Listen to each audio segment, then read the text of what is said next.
have done in moving this country forward. So some people, it doesn't matter how much we have put in, it's as if we are doing nothing. Nigeria has become kind of an irony. The more you look, the less you often see. But I think it's important for us to also agree that we can change the trajectory. That's why you people are saying this, you're still doing what you know how to do best. And that's why on this side too, we'll still continue to do what we know how to do best. I had a parley with the senior editors of the media some time ago.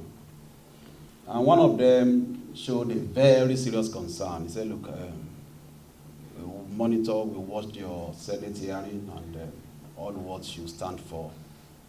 We've studied your history over the years.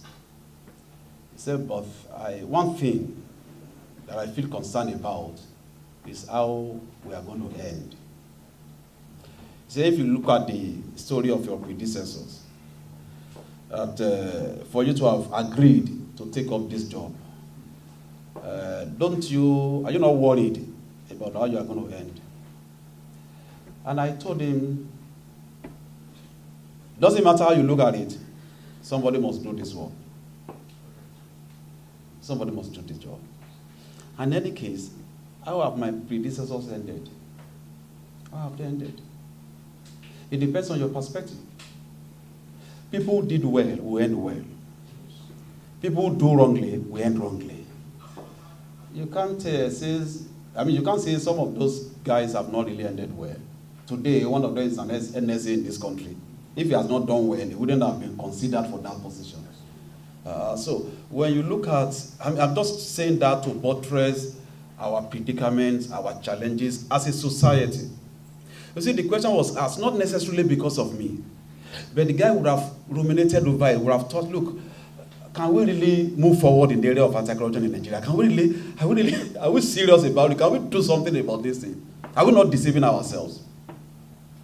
And I'm very sure that's what is going on in the mind of so many of us. But if we should continue along that line, in the next 20 years there will be no Nigeria. And trust me, by virtue of some of the things we have discovered. So it's important for us to come together and be resolute and agree that this task can be done. Foreigners will not come and sanitize our system for us because they have their own problem they are grappling with. And that's the essence of this, parley this morning. I thank you for all you have done.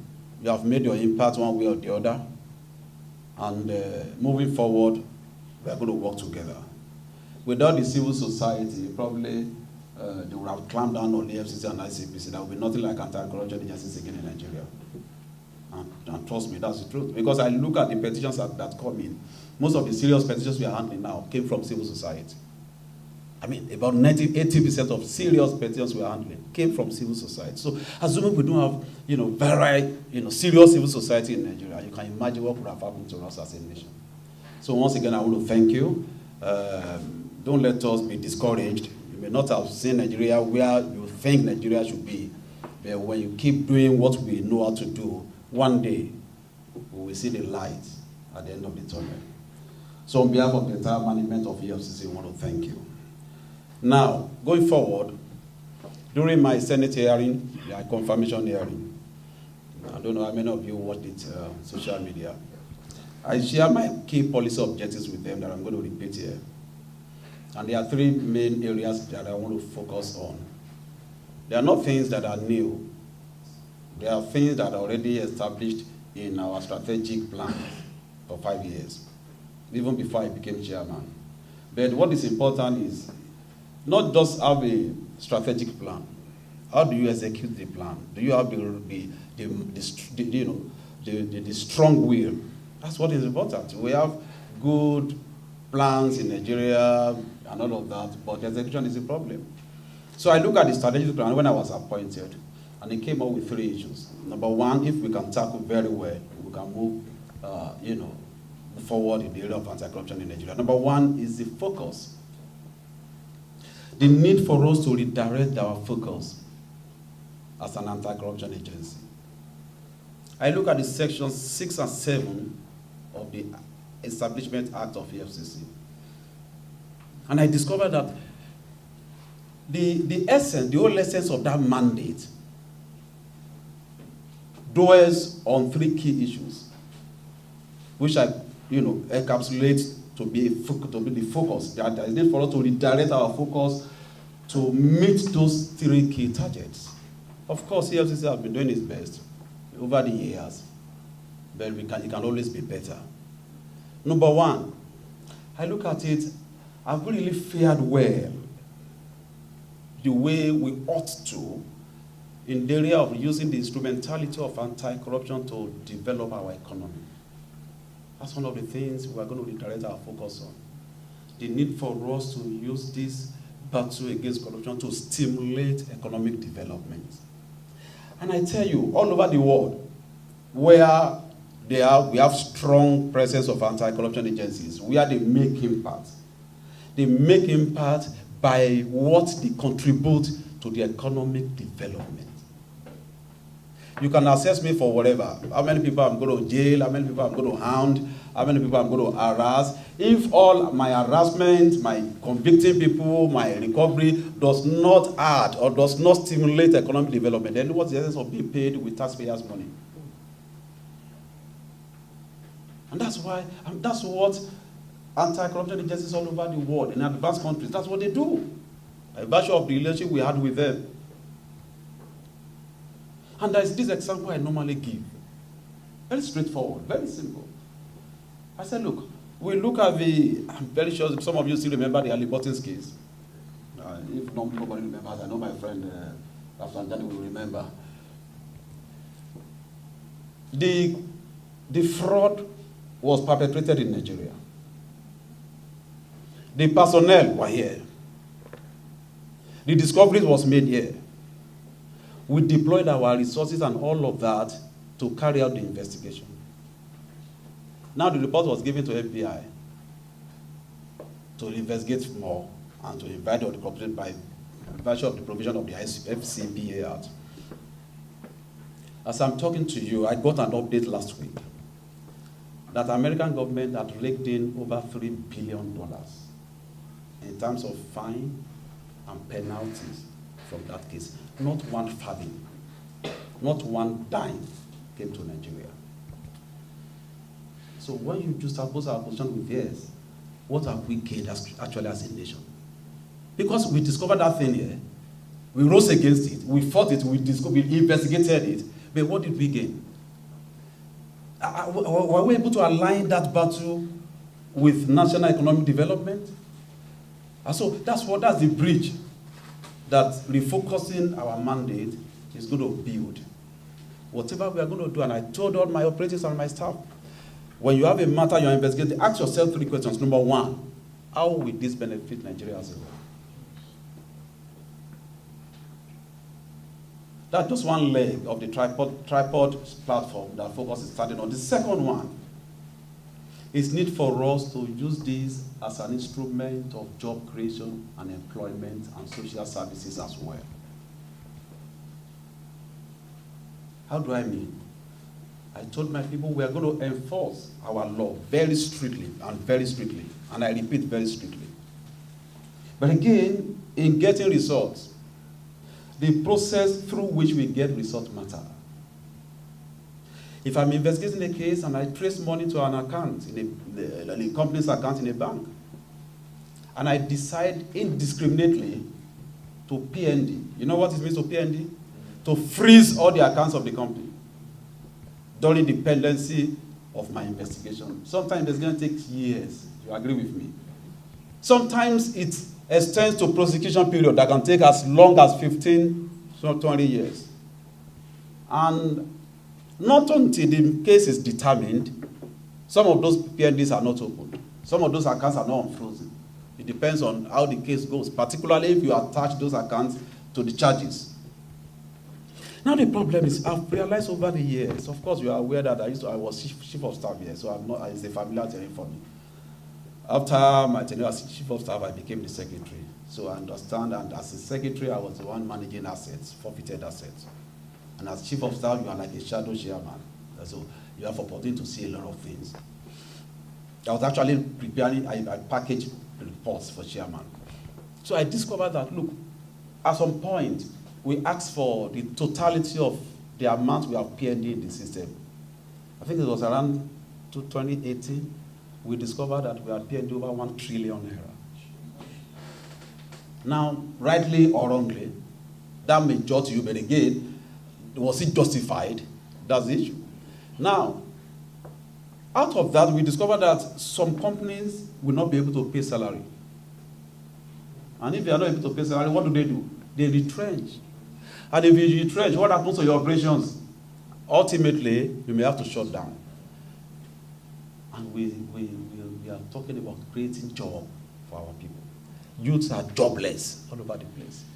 And I'm a corruption fighter, using government money, public money to fight corruption, and at the same time, I will use the instrumentality of my operations to shut down businesses.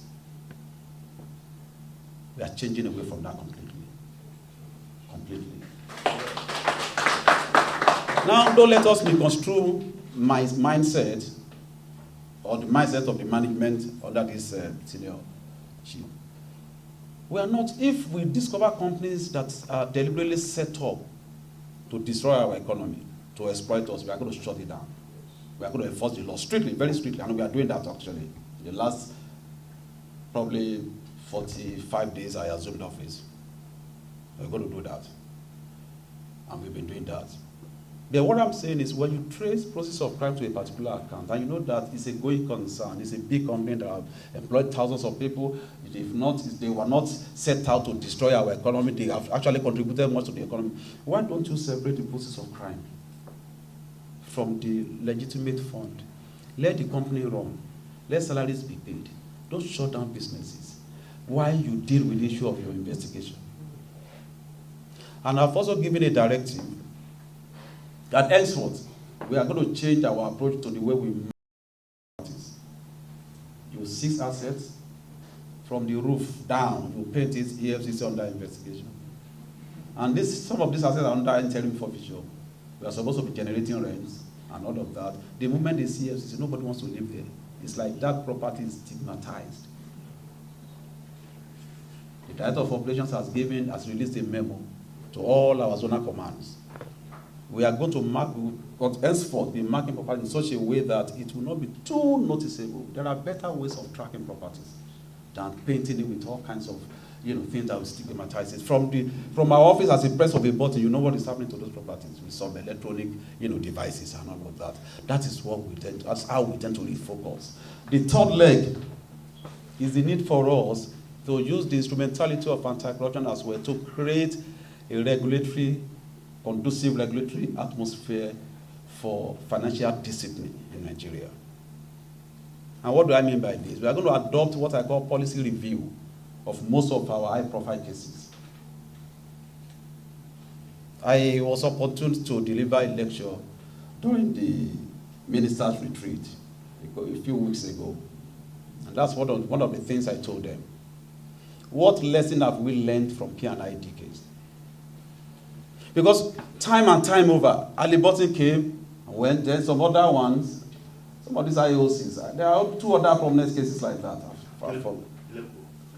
Came and gone, and all of that. Yet, we fell into trap of P&ID. Now there's another big one now we are handling. That probably P&ID will be shy play to that. And if we are not careful, that will almost ruin our foreign reserve. We are working on it now to see how we can vitiate that arbitration and all of that, create loophole by way of fraudulent activities in the process of awarding the contract. So the question is, we don't even learn from some of these cases. Now, you know what FBI did with Ali Button, with IRS? Having fined them, of course, they filed charges against them too, but they plea bargain and all of that. You know what they now did? They now develop what we call a regulatory, regime for them. If you violate this next time, we are not just going to do this, we'll do this, and that is what we call a policy review. What are we going to learn from some of these cases? And so what I've asked them to do now, the team that handle P&ID, is that they should come up with a very comprehensive report. What has gone wrong? Where did we miss it? in the process. Then we are going to present it to the government. This is what we discovered. So that next time when you are going to an award of major projects like this, these are the pitfalls you need to avoid. Now the question is, if you keep doing that, then you will have work to do again as EFCC. Is that true? That can't be true. That can't be true. That's about focus. The next thing I discussed with them was the need for us to be professional in whatever we do as an agency, professionalism. In our operational modalities, the disposition of our personnel, extremely key. When you see an EFCC staff working, there must be a difference. You are not just a traditional law enforcement.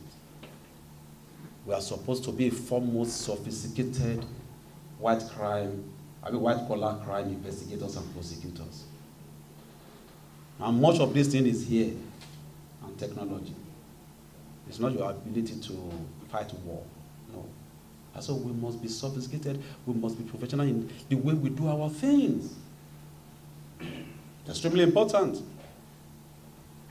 And that's why the first week I assumed office, I reviewed, collaboration with some of my colleagues, we reviewed our guidelines for arrest, for detention, and for bail, to conform and to comply with the provisions of the Constitution and the relevant extant laws. If the Constitution says release under 48 hours, if you are not charged to court, you release. So be professional in what you do. Because whatever you do as an anti-corruption agency, be the way people focus attention on us. What every step we take is going to attract attention and subject to, criticisms left, right, and center.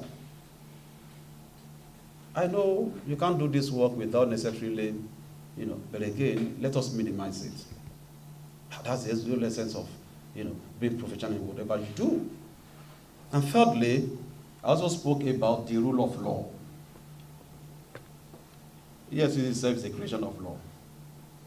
So whatever you do outside the scope of the rule of law is not acceptable to me as a lawyer and as a fraud manager as well. And I believe to the society as well. Because I'm on this side today. I may be on the other side tomorrow. Not on the side of being a suspect or, but what I'm saying is, you see, yes, don't do to others what you don't want to be done to you. No.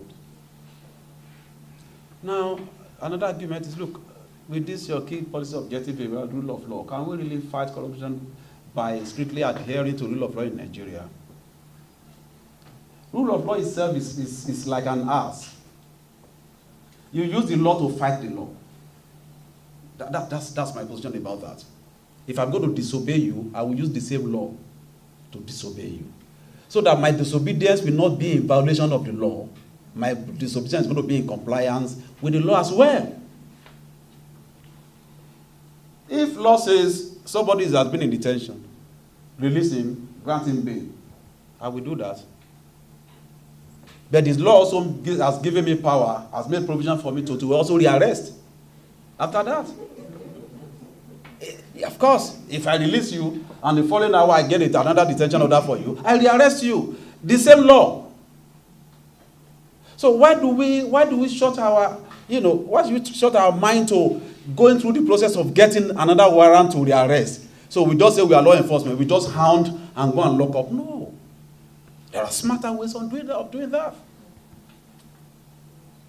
And that's the essence of rule of law. Rule of law does not necessarily mean that people will escape justice. As a matter of fact, rule of law will help you to administer justice. If you are smart in your approach. So having said that, I promised and I pledged to the entire nation that in as much as it lies in my power, no matter how long or short God wants me to be here, I'm going to do the right thing. And I'll make sure that the right decision is taken at every point in time. So I find it necessary to share these key policy objectives with you. And going forward, I'd like to crave your indulgence that my door is open 24 hours. I'm going to oblige you on my direct telephone number, my regular number. You can call me at any time.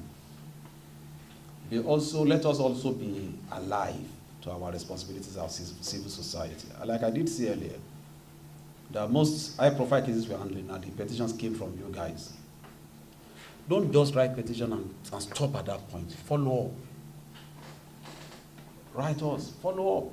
I received follow-up letter from two of you and asked them to list the cases that they have petitioned. And for example, is Heather here? All right, that was it. We received a letter from you, highlighting all the cases and all of that. And we responded. We are working on them. Those cases have been reviewed. The ones that are not moving, we have given them the mandate to fast-track whatever they are doing. The ones that are under prosecution, I have had meetings with the heads of courts to see why these cases are slow. So our section 19 and section 40 of our Act has given us that, preferential treatment, even in the law courts. And I pleaded with my lord, the head of the Supreme Court, the CJN, the CJ Federal High Court, and I met with them, and they agreed to cooperate with us to give effect to section 19 that says that EFCC cases must be given preference over. That there's anything too special, but because of the economic importance of some of our cases. So if you send petition there, make it a point of it once in a while, once in a quarter, to just write us and remind us, and we will oblige you, not the report of my investigation, but I will oblige you, updates, that we have taken necessary steps and this is what we're doing, and all of that. So that's one of the things that I feel we need to improve on. Those days we grew up knowing civil society and media as fighters of corruption, not even anti-corruption. How many, was it not the only police that was fighting corruption those days? It was civil society and the media that we grew up knowing to be fighters of corruption in Nigeria. Even though we have reservations about the modus operandi of some of you, we know quite a substantial number of you are doing well and we want to encourage you. Let us come together, cooperate, and see how we can move this country forward. Nobody will come and do it for us. The foreigners will not come and do it for us. And you people are the eyes of the public. The public is looking up to you, even more than us. That's why they run to you when they see cases and they ask you to petition on their behalf. That's why as civil society, of course, you know that the status that the law has conferred on you, that in every public interest case, you have local standard. I hope you know that. What an individual cannot go and get redress for in court, you guys have the right and the status to do that. Nobody questions the local standard of a civil society. And that is where you have an advantage over other organizations in Nigeria. So on this note, I'm going to stop at this point. And thank you for listening. Thank you very much. Looking forward to a more mutually beneficial relationship. Thank you.